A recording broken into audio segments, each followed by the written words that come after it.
สวัสดีครับคลิปนี้มาชมการทดสอบใช้งานกล้อง V-Star Cam นะครับกับอะแดปเตอร์ที่เป็น PoE splitter นะครับตัวนี้เป็น PoE splitter ที่รับไฟจากตัวนี้มาจากตัว Ligi PoE switch นะครับเพื่อที่จะมาแปลงเป็น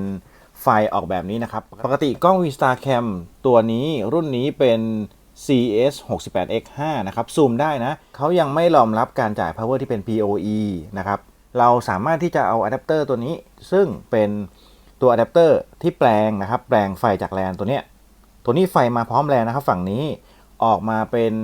แจ็ค 5.5 นี่คือแจ็คไฟปกติจะเป็นอะแดปเตอร์แล้วก็ตัวนี้เป็นสายแลนแปลงออกไปเป็นแบบนี้นะครับสปีตเตอร์ตัวนี้ซื้อได้ในราคา80 บาทไฟมาจากตรงนี้นะครับผมเชื่อมต่อมาจากสวิตช์ตัวนี้ซึ่งเป็น Ligi by Luigi นะครับผมเคยรีวิวตัวนี้ไปแล้วสำหรับตัวนี้เนี่ยจ่ายไฟออกมาเป็น PoE ทุกพอร์ตนะครับผมต่อจากพอร์ต 7 นะก็คือสวิตช์ตัวนี้เป็น U Green ตัวนี้นะครับ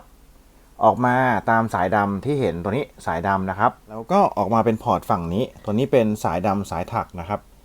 ค่อนข้างเป็นสายคุณภาพตัวนี้เป็น U Green นะครับสายแลน U Green สายถักสีดำโอเคเลยดีมากแต่ไม่ได้ยาวพอนะผมเอามาทดสอบเท่านั้นเองผมก็ต่อมาแบบนี้นะครับต่อผ่านสปิตเตอร์ตัวนี้สำหรับตัวสปิตเตอร์ก็จะมีสเปคอยู่เล็กน้อยนะครับ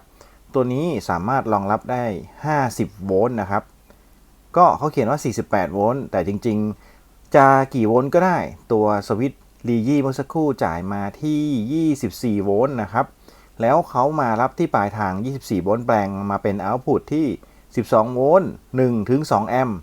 ก็ปรากฏว่ากล้องตัวนี้ทำงานได้ปกติครับตัวนี้คือเขาทำงานอยู่นะครับเขาบูตขึ้นมาแล้วสังเกตจากตัวอะแดปเตอร์ตัวนี้ก็ได้นะครับไฟติดอยู่นะใช้งานได้ปกตินะครับผมทดสอบแล้วก็เอามารีวิวให้ชมนะครับตอนนี้กล้องก็ทำงานอยู่นะครับตัวนี้ทำงานปกติแล้วสังเกตได้จากไฟที่สายแลนกระพริบนะครับแล้วก็ไฟจะมีสีส้มตัวนี้จ่ายไฟอยู่นะครับเรามาดูกล้องตอนนี้อย่างที่ผมเลื่อนนี่นะครับตอนนี้กล้องทำงานอยู่นะครับเราสามารถเห็นกล้องขึ้นลงได้แบบนี้นะครับชัดเจนเราจะเปิดไฟครับนี่นะครับตอนนี้กล้องเปิดไฟแล้วสว่างเลยนะครับเรามาดูว่าการกินไฟจะเป็นยังไงบ้างนะครับเรามาดูที่ตัว Ligi Switch นะครับตัวนี้เป็น Ligi Switch เป็น Cloud แอปนะครับเราสามารถดูข้อมูลต่างๆของ Ligi Switch ผ่านทางแอปนี้ได้เลยข้อมูลจะถูกส่งขึ้น Cloud อยู่แล้วนะครับค่อนข้างสะดวกจะสังเกตว่าพอร์ตที่7นะครับผมต่อพอร์ตที่7ซึ่งจะเป็นมีรูปไฟสายฟ้าตรงนี้นะครับเป็นการบอกว่าจ่ายไฟ PoE ด้วยนะเนี่ยครับเราจะเห็นว่ามีการจ่ายไฟที่ 5.7 วัตต์แล้วก็มีอัพลิงก์ตัวนี้สีเขียวนี่นะครับเป็นการบอกว่าความเร็วในการอ่านผมดูกล้องเมื่อสักครู่ความเร็วก็ปี๊ดขึ้นมาเลยนะครับเกือบ1 เมกตรงนี้เราสามารถสังเกตข้อมูลต่างๆได้นะครับความเร็ว100 PoE เปิดใช้งานอยู่นะครับการตั้งค่าพอร์ตแล้วก็อื่นๆนะครับเราสามารถแก้ไขตรงนี้ได้เลยบอกว่าเป็นกล้องวงจรปิดนะครับเป็นคาเมล่าแบบนี้ก็ได้ตกลงนะครับแบบนี้เลยเราก็จะได้ข้อมูลที่เป็นเรียลไทม์สามารถดูตัวสวิตช์ตัวนี้นะครับ PoE ว่าจ่ายให้กับอุปกรณ์ไหนบ้างตัวไหนเปิดอยู่ปิดอยู่นะครับค่อนข้างโอเคเลยดีมากเลยนะครับสวิตช์ตัวนี้ถ้าเกิดว่าท่านใดที่ต้องการเอาไปใช้ใน small office หรือ medium office นะครับผมว่าสะดวกดีในการจัดการนะครับตอนนี้ก็กล้องทำงานอยู่นะครับแล้วก็เชื่อมต่อ PoE โดยใช้ตัว PoE converter ตัวนี้โอเคนะครับตัวนี้ก็ไม่ร้อนนะถ้าเกิดท่านใดต้องการทำโซลูชันนี้โดยใช้สวิตช์ PoE ไม่ว่าจะยี่ห้อไหนก็แล้วแต่ผมก็จะใส่ลิงก์ของอุปกรณ์ทั้งหมดไว้ให้ลิงก์ของสวิตช์ Ligi ไว้ให้ลิงก์ของ PoE ตัวนี้เป็น PoE splitter รับไฟจากสายแลนมาแปลงนะครับเป็นสายแลนแล้วก็เป็นแจ็ค 5.5 เข้ากับกล้องนะครับกล้องหลายยี่ห้อตรงนี้เขาก็ไม่ได้จำเป็นจะต้องเป็น PoE เนื่องจากว่าราคาสูงเป็นแบบนี้แหละนะครับแล้วมาแยกไฟออกจากอะแดปเตอร์แบบนี้ก็พอนะครับทุกอย่างโอเคลงตัวครับเอามาเป็นตัวอย่างให้เผื่อท่านใดที่ต้องการโซลูชันแบบนี้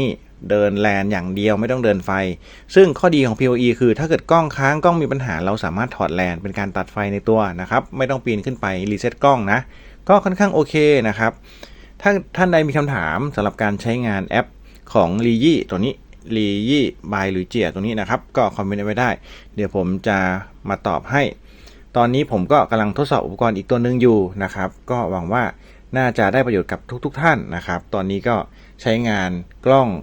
โดยการเชื่อมต่อ PoE ไป1ตัวละนะครับก็ตัวนี้เป็นตัวที่2หวังว่าตัวนี้ก็น่าจะใช้งานได้ดีคงทนนะครับตอนนี้ยังไม่มีปัญหานะเท่าที่เขาเขียนไว้นะครับตัว Rigi Switch เขาสามารถจ่ายไฟได้ประมาณ15วัตต์ต่อพอร์ตนะครับค่อนข้างโอเคแต่ยังจ่ายไม่ถึงนะครับผมยังไม่เคยใช้ถึงเมื่อสักครู่ที่เห็นก็ประมาณ 5.7 วัตต์ทั้งที่เปิดไฟแล้วนะครับนี่นะหลังจากที่เราเปิดไฟก็กินไฟประมาณ 5.7 วัตต์ถ้าเกิดเราไม่เปิดไฟเนี่ยเขาจะกินไฟน้อยกว่านี้อีกนะก็ประมาณ 4-5 วัตต์เห็นจะได้นะครับสำหรับคลิปนี้ก็มาสั้นๆเพียงเท่านี้ครับถ้าเกิดท่านได้ต้องการสินค้าก็เช่นเดิมครับใต้คลิปมีลิงก์สินค้าอยู่นะครับขอบคุณที่รับชมครับสวัสดีครับ